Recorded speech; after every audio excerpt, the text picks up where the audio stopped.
I'm a businessman. I really bother about biodiversity.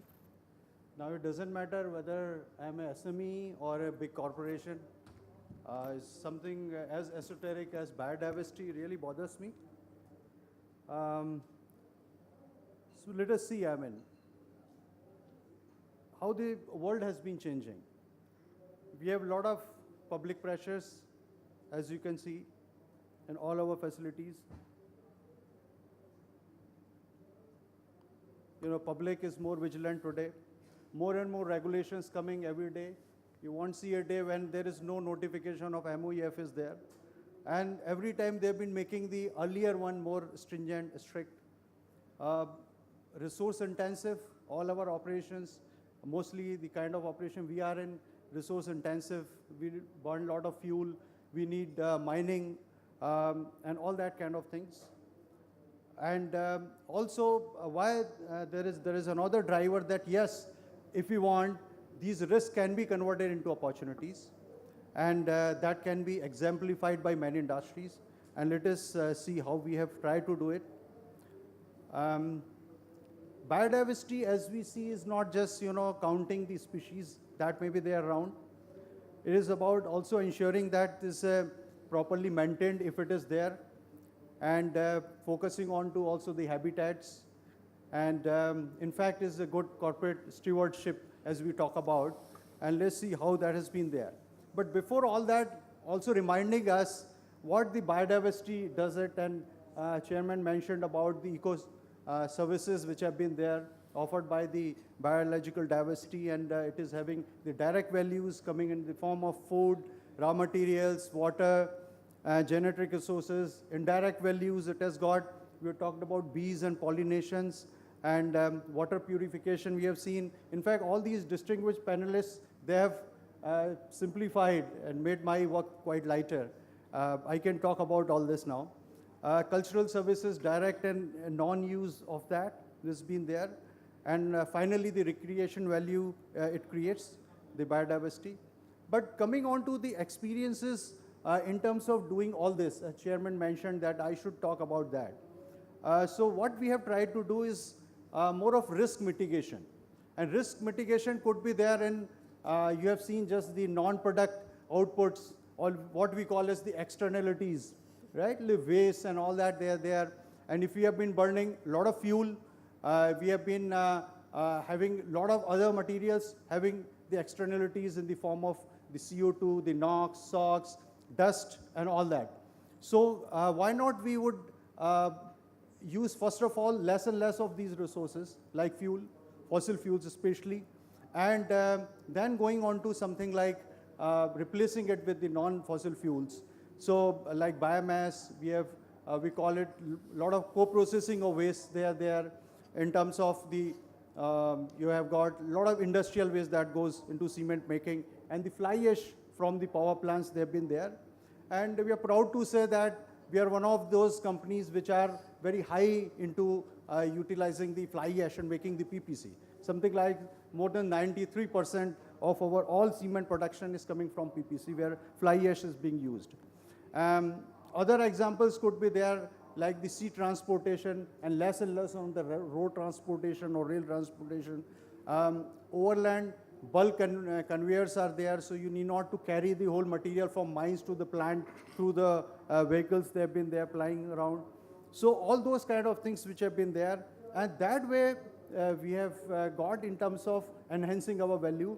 Not to talk about water as of now, and we'll see that what we have done when it comes to water.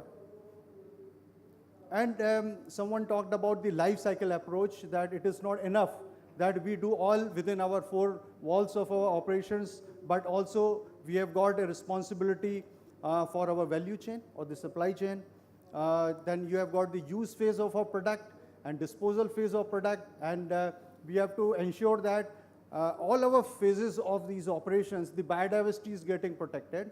In fact, when we talk about the investing in biodiversity, maybe a misnomer that it is not directly investing into biodiversity like in plantation, or in maybe you're keeping a zoo, and you will say that I have got a zoo, so I have protected the wild animals, and that is why we have protected the biodiversity. But in fact, you are protecting through these eco-services and the externalities you have been taking care, and that way you have been protecting the biodiversity. That is the message, and that could go all through the life cycle. Now coming on to the biological diversity related requirements, we ourselves have got a directive which very well talk about the compliances. We have got the things like a biodiversity action plan is to be prepared, and you have to take care of the risk and opportunities that has been there, especially the quarry sites or the mining operations we carry out all over the places. By the way, we are a conglomerate, though it is called just an Indian company, but we are also part of a very big global conglomerate. Recently, Lafarge and Holcim, two big cement companies, number 1 and 2, they have combined together, and we are part of that. So we also inherit some of the things which have been there as a part of the that requirement. And also talked about ISO 14001. We do, as a corporation, we know all of these things, check, plan, do, check, and act, and some of these things also imbibing into our biodiversity management system, which talks about you have to carry out the site assessment and also then planning the activities and then implementing some of these things which have been there at the site. So that is why we need to have the biological diversity management plan, which we have done in some of our sensitive sites, prepared it. And basically that stems from the fact that you have to carry out a risk assessment.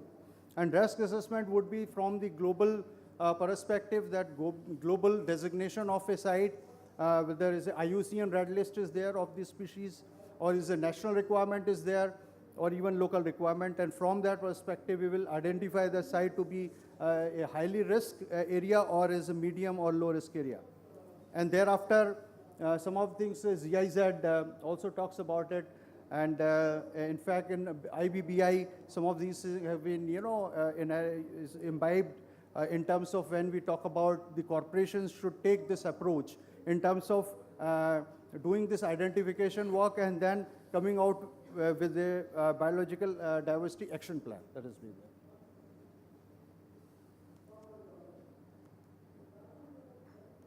So once you have got all this, the biological diversity action plan requirements are there that you have to enhance the biodiversity, that is the net result.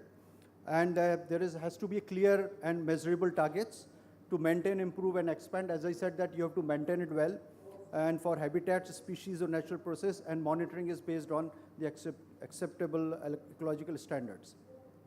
But directly coming on to the things which we have done, and then what are the dividends we got. And that was something when we tried to find out where we stand when it comes to water.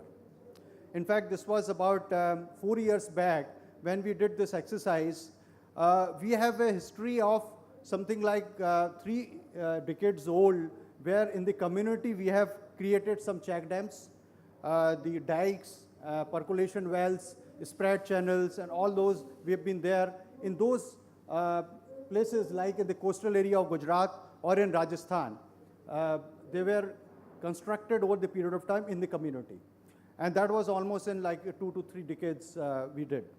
Now, we tried to have a measurement of that, how much that recharge would have been taking place through these rainwater harvesting structures. They have been created over a period of time. Now, we have measured, which is much easier, that how much we consume water in our premises, even in our offices, and even in some of the other facilities that we have. So how much is the consumption and how much is the recharge? And to our pleasant surprise, we could find ourselves to be recharging double of what we are consuming. Exactly, it came to be double. I don't know how, but when we have done this as measurement, it came out to be. Now, the thing was that that time we decided that we are not going to stop here. Let us have this 2 become 5, and within next 5 years. And some of the plants may be giving more credits. Now, all the plants should be positive of their own. So every plant should have to do work. It is not that some plants are saving the day for others. And do you know that which were the plants which have given the maximum benefit? Maximum credit, from which plants it came? In fact, we have repeated this exercise just last year. And one plant was something like more than 13 times positive, and the other plant was 9 times positive. And do you know where they lie? The 9 times one was in Rajasthan. That is a very dry area, arid area, which had got us this much. And the other was the coastal area in Gujarat. And you know the freshwater availability there. So all they were there, and some of these things you have to, in fact, help in terms of regenerating the biodiversity and all. And that I said that is through our activities, through our actions. And this blast-free operations we carry out in Gujarat, where you need not to have the drilling and blasting operations in the mining.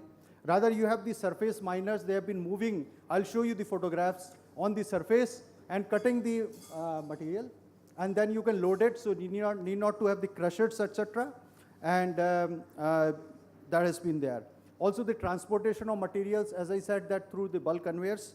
So they have been there, and that we have been having all this. And so then, how it looks like. Now, this is a photograph, which says that you have got a lot of birds there, because some of these mines are also getting exhausted and abandoned, and then you've been used as a big water bodies now. And you will find all kinds of migratory birds there, lying there. And just very next to it, there is the surface miner you can see there. So it's a coexistence within the same ecosystem. So you have got these small operations of that when it is moving. I mean, I can just narrate a story that they have been moving in such a way that one of the committee meetings of MOEF, when we have shown this photograph, a couple of members, they've been asking that you have to show a live photograph where it is operating. So we have said that, no, it is operating. This is an operation. You can see even the smoke is coming off these machines, but it is moving so slowly that you won't hear any noise, not having any dust generation, so that that is not creating any kind of havoc in that region, and whatever the biodiversity you can invite there, they are not getting disturbed there. And the other things are also the concurrent reclamation of the land, where on one hand you have got the land which has been getting mined, the other hand where it is getting exhausted, and you can go for even the reclamation on the other side. Some of these triplers which have been there, they should be covered so that there should not be any spillages en route. Then all these thick plantation and all, and you can see that there is very well, if you go there, you won't see that there is a big mining going on and there is something as a separate area kept for plantation and having the green belt there. No, it is just there. And this is another view. These are some of the pictures taken within our plants. So there also you can see even the peacocks and all other kind of species, they have been there, very well there. Because you have grown the trees there, maybe millions of trees over the period of time. And that is why you will find is a good, rich biodiversity developed there itself. And that has been actually, again, you can see all these peacocks and all. These are not the sites from any sanctuary and all. These are within, very much within the plant. And these are some of the other views that is there. And these are big ponds actually, which I was saying that why we could get all this credit is because of that the big ponds we have created in the process.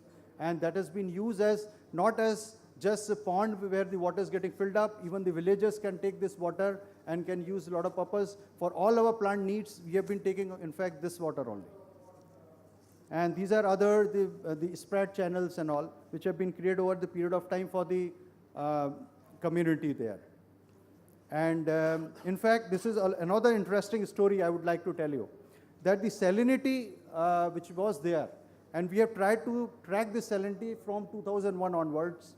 And it's an interesting case that all these lines you can see in 2001, 5, 8, 9, and 14, the salinity line is getting shifted towards the sea. So when you have got more and more freshwater recharge, you will see that the water is getting diluted. You have got the salinity is getting decreased.